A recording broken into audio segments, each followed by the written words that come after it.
Hi. Hi, this is Bob Linde from the School of Herbal Studies.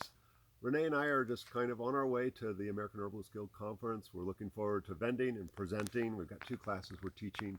And we had to stop and play a little bit in the Shenandoah National Park. We had some fun yesterday just scrambling around and looking at fun stuff. But today we wanted to make sure we stopped and talked about a few plants.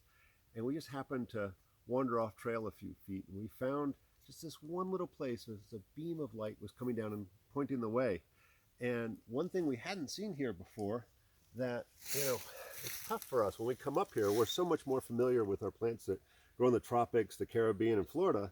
But this was an old familiar. This is a Smilax, and similar to, it's not exactly the same, but it's similar to Fu Ling, which we use in Chinese medicine for drain dampness. So we would look at this for something for phlegm conditions, particularly in the lower body. So we might use it for urinary tract, yeast infection, prostatitis, and the roots primarily used, and I don't see any tender tips on here, but we usually look for a very easy to snap off tip is something that we like to snack on. And my understanding is the tuber can also be used as a dye. And then right overhead here, let's pull this little guy down.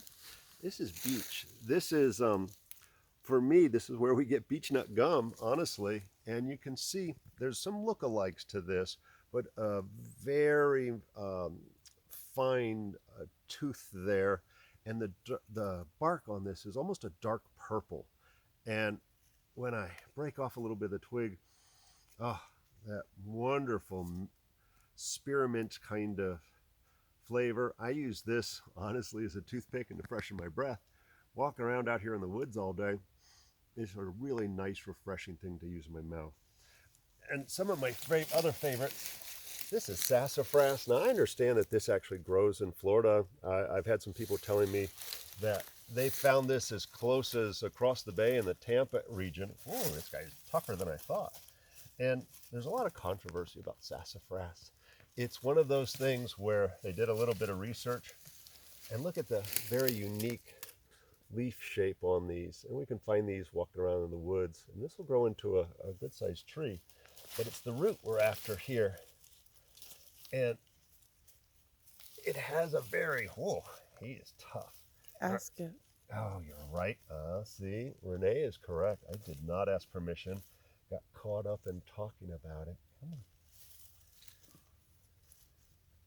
Well, we're going to just get a little piece of it and let the rest of it continue to grow. It's a good harvesting lesson. Yes, it is. You get caught up in talking on the camera and we forget to ask permission. Oh, it's okay. And it's such a wonderful We'll try to get that root piece up beer. to see. And there's a nice chunk of root down there, and that goes on forever. But even the aerial parts have that wonderful smell, and it's not really root beer. We use this for digestive. It's considered an adrenal tonic. It has just so many different uses, but more so in the past. We'll find reference to it, but we don't find a lot of people using it because there was a lot of fear mongering about the use of one of the chemicals that was extracted from it, saffrols, that had some... I can smell it from here. Yeah, it's a good one. But they were seeing that when they extracted the chemicals, there was an increased risk of, I believe it was liver cancers in rats when they gave it massive dosages of the extract, not the normal uses of the plant. And then one we really wanted to talk about, we got a little baby. We've seen some beautiful ones here. And this is a Dioscorea, and I'm not going to stop to key it out and decide which one. And this is one that is both food and medicine. And we look to the tuber. Oh, it's nice. Beautiful. Oh. And we see this in Chinese medicine as well as in Western herbal medicine. It's beautiful. And so this is a very young plant. And really in Chinese medicine, we would call this Shan Yao.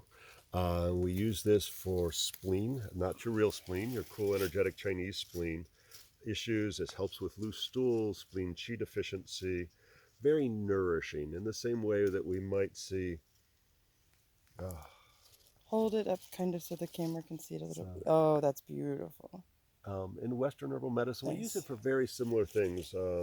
Bloating, diarrhea, We also see a relationship of the Dioscorea for menstrual irregularities, as well as issues like diarrhea in relationship to the start of menses. This is just such a beautiful This is example. Renee speaking from Tradition School. I'm the one holding the camera. Anytime we have a root that's willing to give its medicine to us, or a tuber, we also need to think of that as nourishing and a little bit of moving. So very nourishing, very building. So if you needed help in those areas, but you also didn't want to be deficient, it's correct to go for those tubers or the roots of things for sure. And then Bob looks like he's grabbing one more Smilax, but other Yeah, than there's that, just, I'm looking around, you know, and this is one of the things. I'm literally sitting in some random place. I see some tulip poplar over there. We've got oaks everywhere. And we always think it's like so hard to find medicine, but literally I'm 10 feet off the trail there's Violet right and next to I'm you. laying here in the middle of the forest and I'm surrounded by food and medicine. Mhm. So it's one of those things to get to know the plants that are in your area. Dioscorea, if you're starting to learn about some of the medicine, this is such an easy one to identify.